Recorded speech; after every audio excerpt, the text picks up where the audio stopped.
What up, world? Y'all know who it is.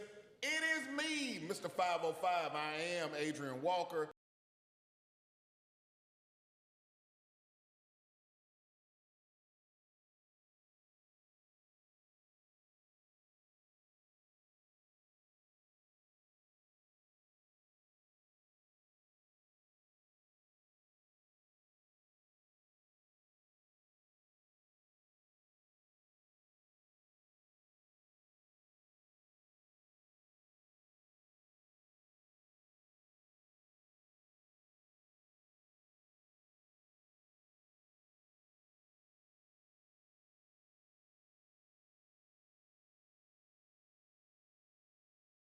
Two-month schedule, cancel, reschedule, and most of it my fault. I'm gonna say 95% of it. I'm just gonna put 5% on her. But Damn. today, I got Miriam Kirk in the chair. What up? That's me. That's me. Happy to be here.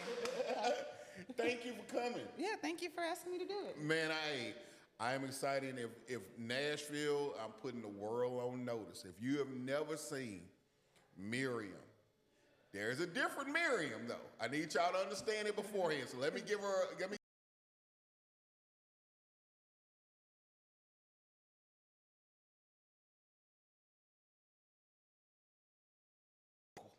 Yeah. I'm gonna give you credit for being, and that's the best word that I can use is surgical. When I say that you can tell a joke and cut from every angle and every point when you making punchlines, and that is a God-given gift. So that is me giving you your flowers. So I'll take them. Yeah. Yeah. Thank you. I'll take those flowers. Tell me something good, man. What you got going on? Tell me something good. Let me see. What do I have going on? No, I appreciate.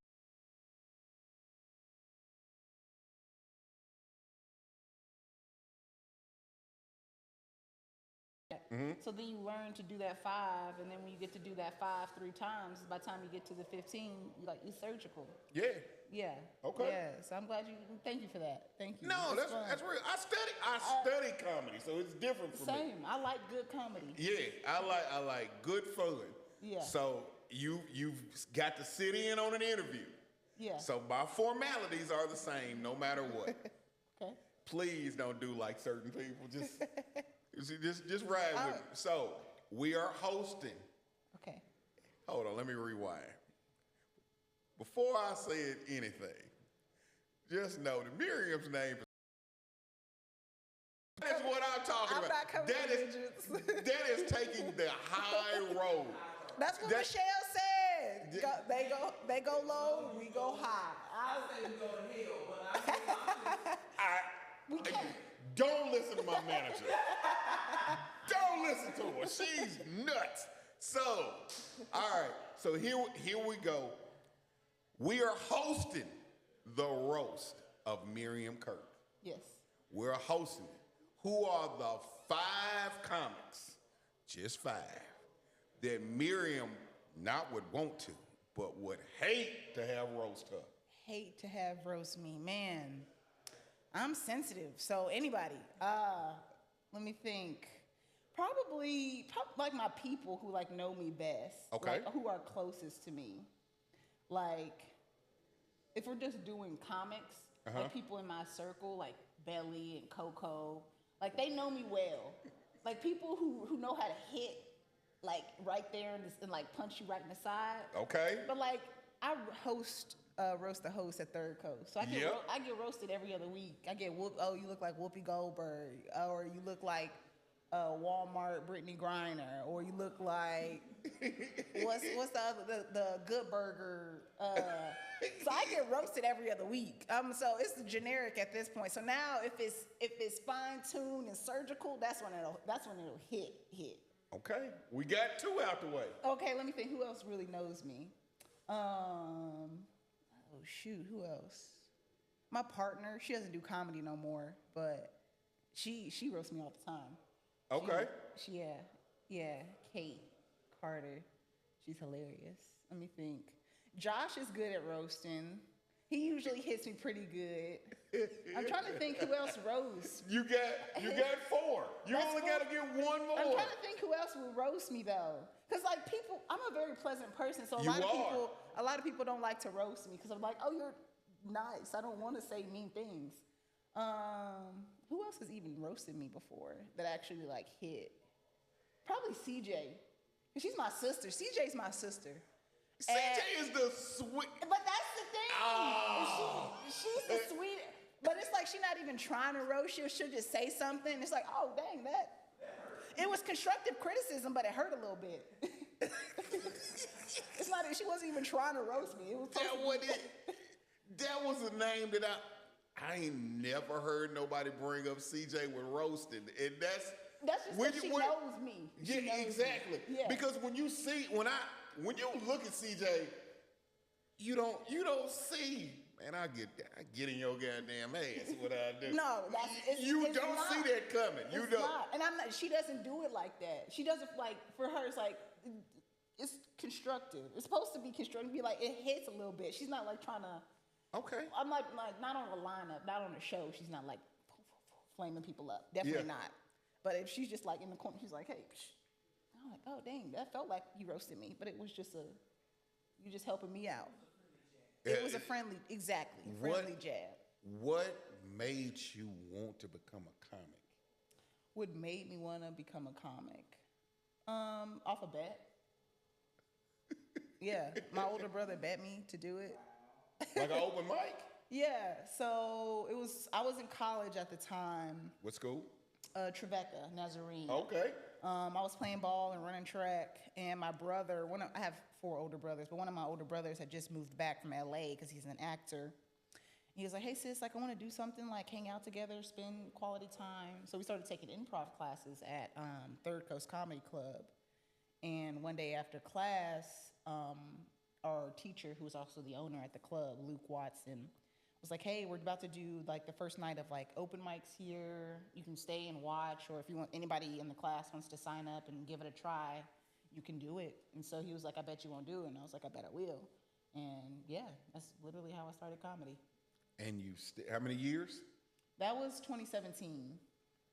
Okay, so you coming up on, that's 8 years. Technically, yes. I did that one mic and then quit comedy for 2. I was trying to get a degree, so I went to one mic every 6 months. So I don't really know if you could call that a start. Okay. I really started pursuing it in 2020, like professionally. Okay. So, but technically, I did go on a stage for the first time in 2017. Okay. Yeah. So you went from college to now is comedy. Yeah. Yeah. Well, I mean, there was the little like get the 9 to 5. Try to do the secure thing for a little bit. I didn't like it. Ended up getting laid off, and I was like, okay, I'm gonna do this. And people don't understand this is really like a life of its own. Comedy is really. It is. This is the most clear cut thing that runs adjacent to like another world like prison. Prison is another world. Comedy. I don't know nothing about prison.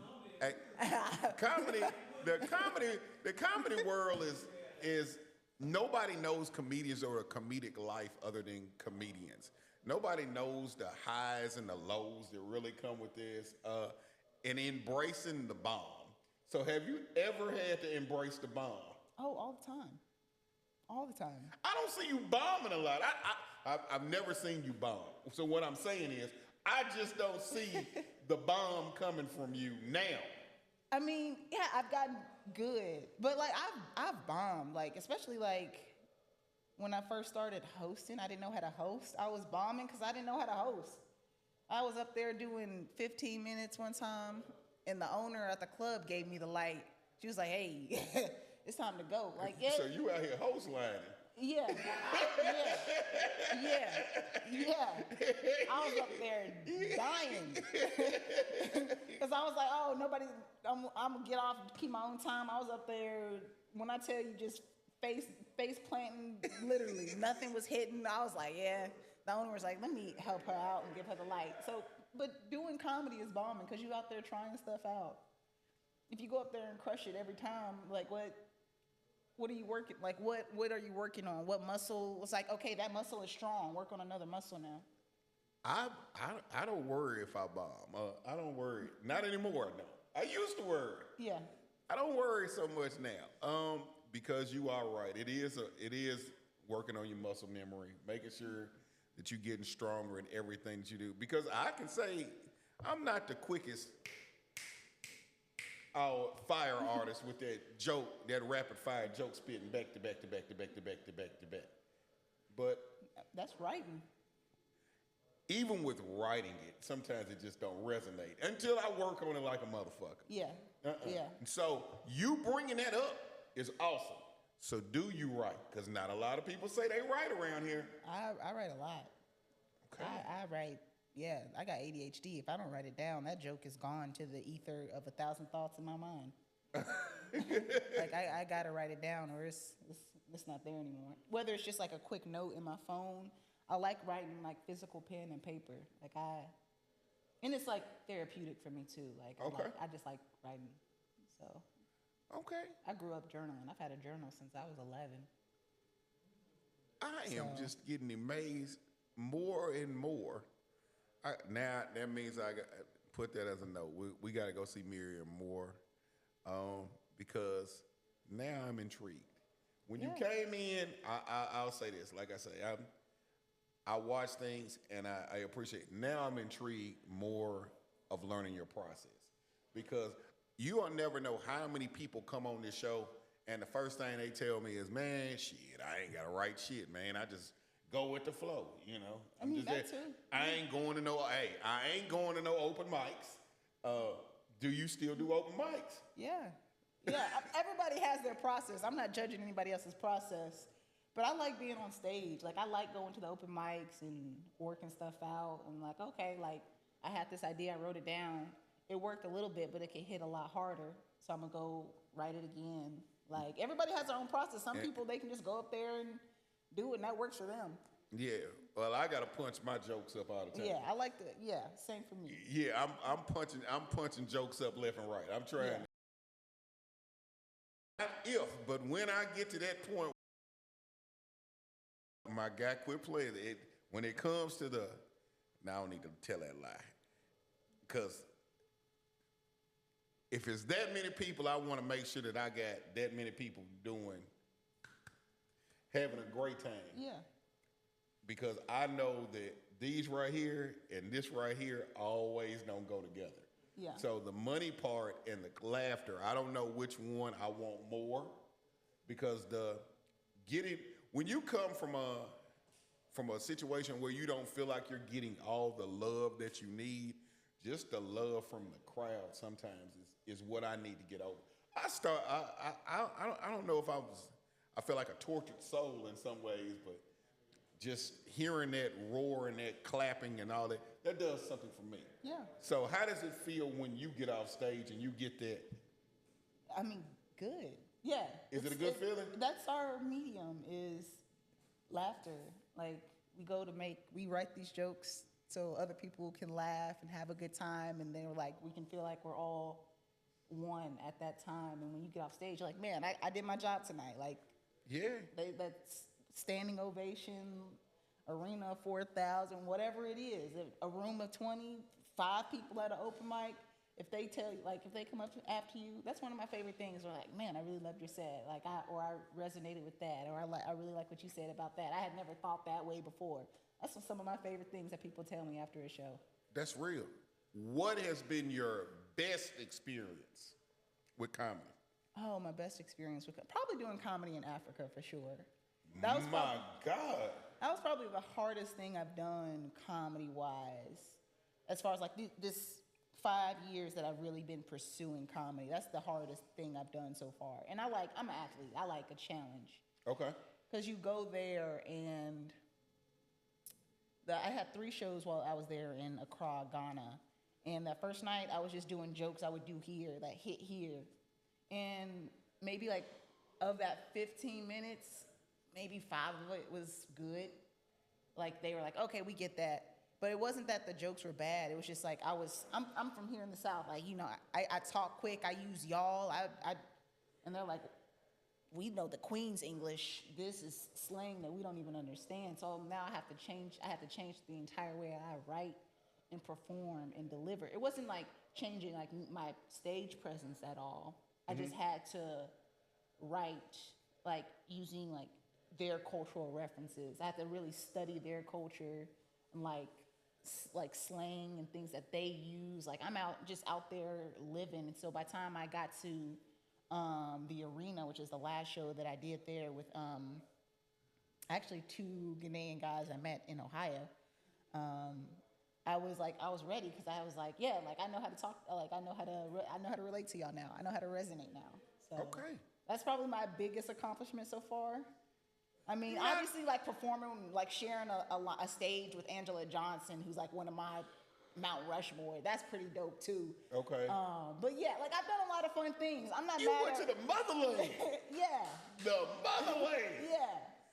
That's major. It was fun. It was a lot of fun. It was a lot of fun. All right. So we've got the best. What was the worst moment you've had in comedy? What was the worst moment I've had in comedy? I'm trying to think. I'm sure that there's a lot. Always bombing, especially when you're new at it and just really trying stuff out. You don't know what your voice is yet. Actually, probably a lot of people don't heckle me. Okay. And I don't know, it's just because I'm a pleasant person. They're like, oh, we want to listen to what she has to say. She looks like she knows what she's talking about. She looks like she reads books. People don't usually heckle me.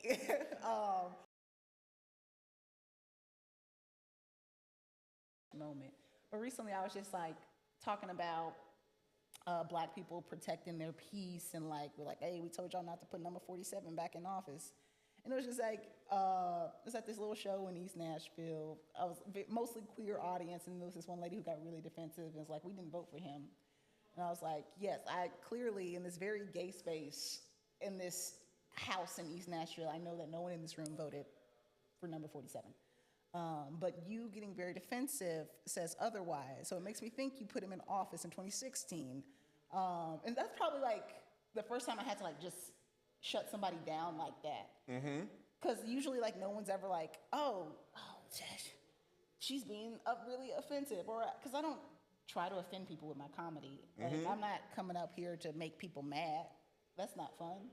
Like I want people to think differently or have a different point of view or perspective, but I'm not coming up here just to be an asshole and press buttons.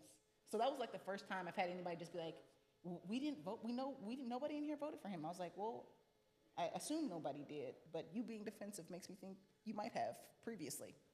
So everybody else is sitting in the peace knowing that they didn't, but you shouting out. Exactly.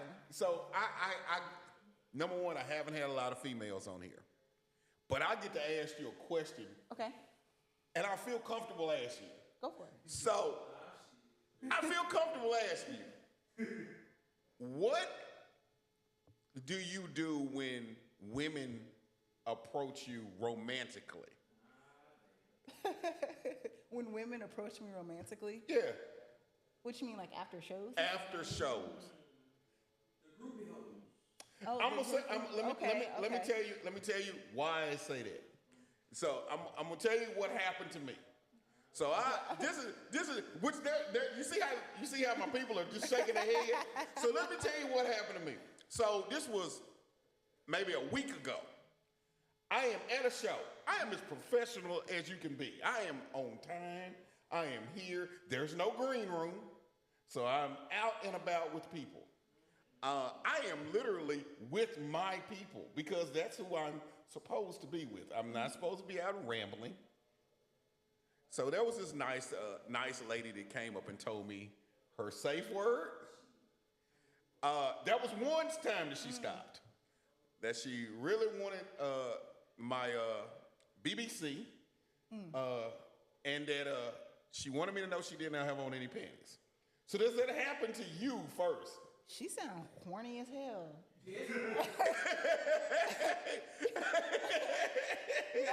No. No, that situation is. I've had people come up to me after shows and like give me their number and stuff like that and like flirt, but no lady has ever been like, I ain't got no drawers on. Because that's crazy. That's wild. No. So it wouldn't be as bad if they weren't right there.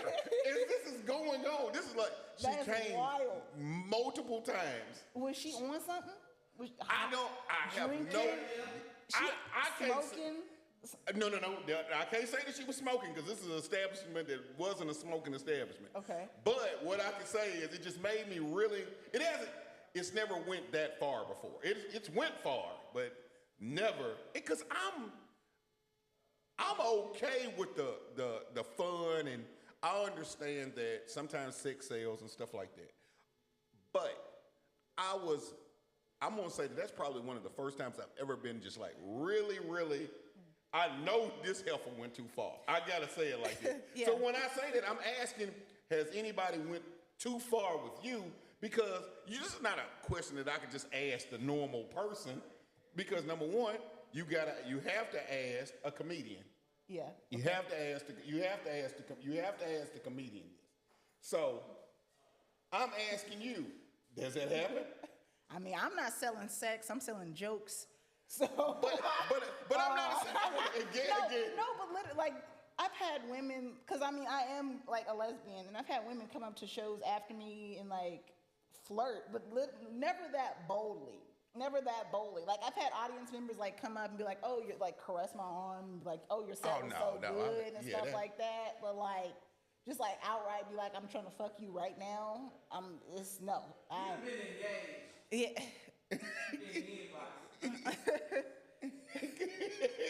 I've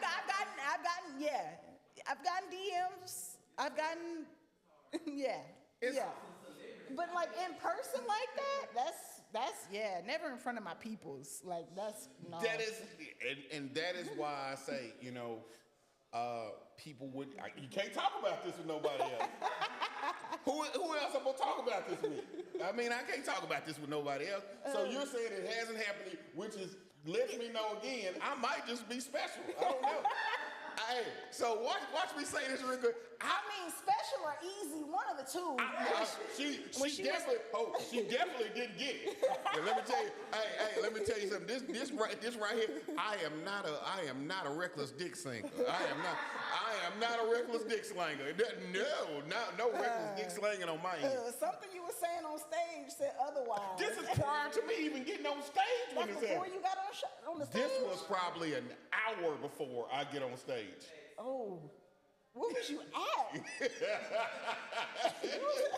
Were you performing at a whorehouse? What is going on? I was literally, I think I was at Lebanon. Something like that. Yeah, it was just horrible. But we're not even gonna keep on with it. I'm not gonna. I just want y'all to know, since Miriam said it ain't happened to her, wait, I'm gonna say, of the lady? Huh? What was the race of the lady? What was the Oh, yeah. That tracks. That's what I was saying. That's what I seen in my head. Watch this right. Watch me say this right here, because I'm gonna big up myself. Watch this right here. So Miriam said she ain't had this happen to her. Not like that. Not like that. I just want y'all to know I must be the shit. Well, I'm you must be the shit. Must be the shit. All right. So I have to ask, what do you have coming up? Oh man, quite a bit. I'm listening.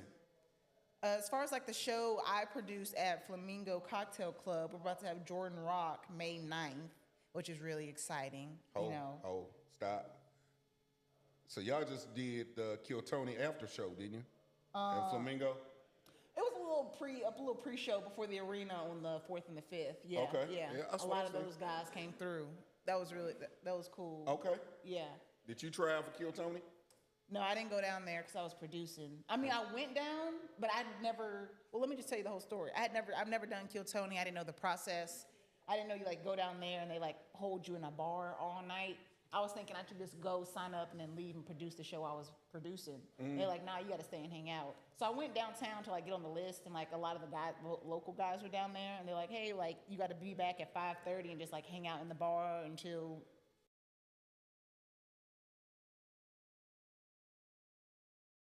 No, I haven't. I tried, kinda, but no. I might go to Austin. I got family who lives in Austin. I really don't have no reason to not go and try it at least. But no, I didn't do it. Okay. Now your shows. I'm listening. Yeah. Okay. We got Jordan Rock May 9th. Let's see.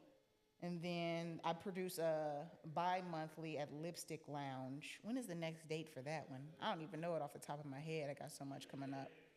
I'm producing with Don't Tell Nashville right now. And so, you know, that runs, every Friday? We try to do Friday, Saturday. I should have came more prepared. I don't know, my own. Just go follow me on Instagram, _Miriam Kirk.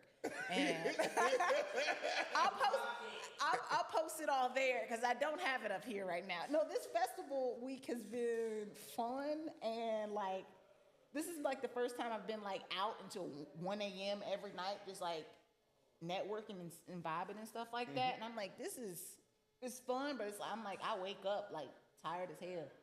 So yeah, like I got to do a show with like Mark Norman last night, which was fun. Yeah, that was a lot of fun, especially when like the host went, then I went, and then Mark went after me, and like he was headed out the door, and he like took the time to like stop and be like, "Hey, you're really good," and like told like he was like, "I really like that joke," and it was like that was so cool. So to be like he's like on Netflix and shit like that, for him to like take the time to do that, I was like, I appreciate that, because I try to do that for like younger comics who are new to the scene also, who are like coming in. I'd be like, oh yeah, like that's really good, like keep working on that, like, so I like that. But as far as like stuff coming up, just follow me on Instagram because I don't know it off the top of my head. Got it. Now I get to ask that last question. Okay. What would Miriam say to 16-year-old Miriam if you could? 16-year-old Miriam? Oh, shoot. Get in the gym more so I could go to the WNBA. What position did you play? Huh? What position? 5. You were a 5? Yeah. I could jump. I'm 5'10". But in college, I mean, I played college ball. I was playing against girls 6'5", 6'2". Had 100 pounds on me, but I could jump out the gym. I could touch rim in 8th grade. Everybody thought I was going to dunk by senior year. I never dunked in a game. I would have told young 16-year-old Miriam to get in the gym because I slick want to be in the WNBA. They're getting paid now. Does Miriam still got game? I still hoop, yeah. Okay, that what's up. Yeah. Okay. You play? Not much now. Not much.